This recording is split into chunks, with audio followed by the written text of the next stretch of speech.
खास तौर से जो न्यू लॉन्च कंपनी होती है, छोटी कंपनी होती है, या एक डिस्ट्रिक्ट लेवल का स्टार्टअप होता है, उसके सामने ये समस्या बहुत आती है। समस्या क्या आती है? मान लीजिए कि उसने स्टार्टिंग में 2 सेल्समैन रखे,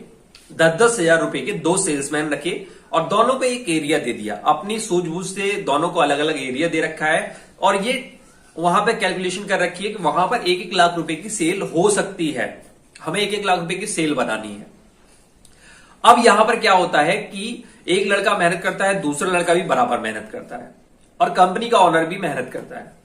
अब वो जो प्रोडक्ट है किसी कारणवश एक एरिया में बहुत ज्यादा बंप सेल आ जाती है, यानी कि 2 लाख रुपए का वहां पर सेल बच जाती है और एक एरिया में 1 लाख रुपए की भी सेल नहीं बन पाती। तो यहां पर क्या होता है कि जो सेल्समैन होता है, जो सेल्स एम्प्लॉय होता है, वो सोचता है कि मैंने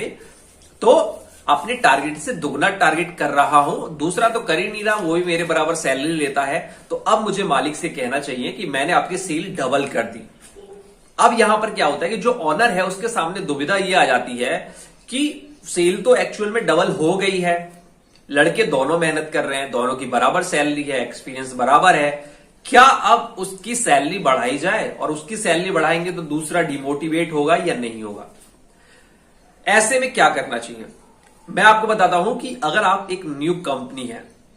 न्यू लॉन्च कंपनी है, छोटी कंपनी है, डिस्ट्रिक्ट लेवल की कंपनी है और अभी आपने 1-2 साल ही काम किया है, अभी आप विस्तार मोड पर काम कर रहे हैं, न्यू लॉन्च मोड पर काम कर रहे हैं, तो जब ऐसी समस्या आ जाए तो आपको सैलरी नहीं बढ़ानी चाहिए,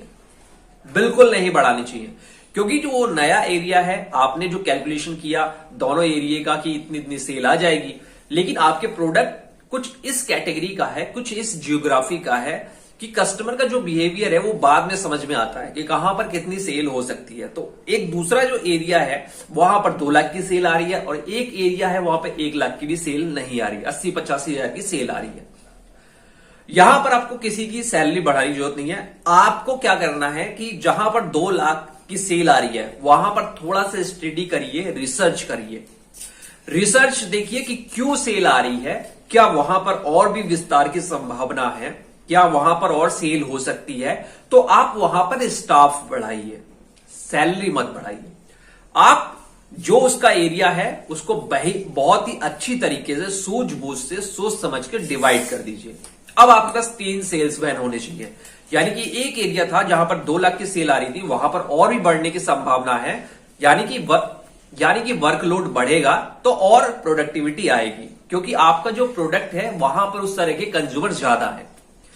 आप उस एरिया को 2 पार्ट में डिवाइड कीजिए और वहां पर एक जो पहले वाला एम्प्लॉय है उसको आधा एरिया दीजिए और एक और नया आप एम्प्लॉय 10,000 रुपए का रख लीजिए। यही करना चाहिए, यही लोग करते हैं। हां, अगर आप बहुत पुरानी कंपनी है, न्यू लॉन्च मोड में नहीं है, अब एस्टेब्लिश हो चुके हैं, काफी समय हो चुका है और उस एरिया में हमेशा 1 लाख रुपए की ही सेल आती थी, आपको उम्मीद भी नहीं थी कि 2 लाख आएगी या वहां पर और भी ज्यादा बढ़ने की आपके चांसेस नहीं है, उस कंडीशन में अगर कोई वहां पर सेल बढ़ाता है तो उसकी सैलरी पर विचार किया जा सकता है, उसकी सैलरी बढ़ाना चाहिए। लेकिन जब न्यू लॉन्च कंपनी होती है, विस्तार मोड पे होती है, तो उसको खुद को नहीं पता होता कि जो एरिया हमने कागजों पर डिवाइड किया है, जिस हिसाब से एम्प्लॉय रखे हैं, तो हमें कहां पर क्या रिजल्ट मिलेगा, ये काफी दिनों बाद जाके एनालाइज होता है। तो ऐसे समय में आप सैलरी नहीं बढ़ाना चाहिए, आपको स्टाफ बढ़ाना चाहिए और एरिया को डिवाइड करते रहना चाहिए। क्योंकि शुरू में आपने एरिया मोटा मोटी डिवाइड किया था जो आपकी समझ में आया, लेकिन अब सेल निकल के आ रही है, अब आपको पता चल रहा है कि आपके प्रोडक्ट की कहां पर ज्यादा खपत है, किस तरह के कस्टमर इसको पसंद कर रहे हैं, तो अब आप एरिया और आसानी से डिवाइड कर सकते हैं। तो यहां पर तीनों एम्प्लॉय खुश रहेंगे और बराबर काम करते रहेंगे। तो ये एक दुविधा होती है जो मैंने आपको क्लियर कर दिया कि कंपनी ऐसा ही सोचती है और इसी तरह से सोचना चाहिए।